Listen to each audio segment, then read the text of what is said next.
આમ થમ્સ અપ કરી દો. સમસપ કઈ થયું? કાઈ નથી. કેટલી વાર લાગી? 5 મિનિટ. હાડ કાઢતા તો 3 સેકન્ડ એના પપ્પાને ટેન્શન થતું હતું. બરાબર અનુભવ રહ્યો? રેડી? સ્વભાવ બહુ વ્યવસ્થિત. Thank you very much. તમે તો ભૂદેવ છો, ભૂદેવ. આપણું સાંભળે તમારા આશીર્વાદ દેવાના, ભૂદેવ તો આશીર્વાદ દે ભાઈ.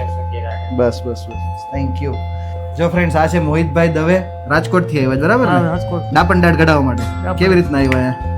તમારી આ આપણે ઇન્સ્ટાગ્રામમાં પેજ આપણે ફોલો કરી Follow કરો છો? અને બધી આ રીલ્સ જોઈતી એટલે આપણે સીધા અહીંયા તમારો કોન્ટેક્ટ કર્યો. સીધા હજી આવ્યા છે રાજકોટ થી સાંજના. એના પપ્પા છે, હાઈ કરી દો.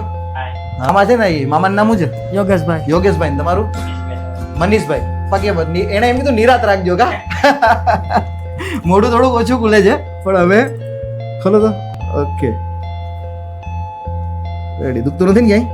ઓકે. દુખે તો હાથ ઊંચો કરવાનો. કૃષ્ણ કનૈયા લાલ કી જય. હાલો. ઈ એમ કહેતા હતા નિરાતે કરવું છે એટલે મેં કીધું આપણે રાતે 12 વાગે ને તોય વાંધો નથી. અત્યારે કેટલા વાગ્યા છે? 6 વાગ્યા છે. પણ કેટલી વાર લાગી? ઇન્જેક્શન થી ચાલુ કરી દાઢ કાઢવા સુધી બધું 5 મિનિટમાં પતી ગયું. બરાબર ને? ચાલો થમ્સ અપ કરી દે એકવાર પાછી.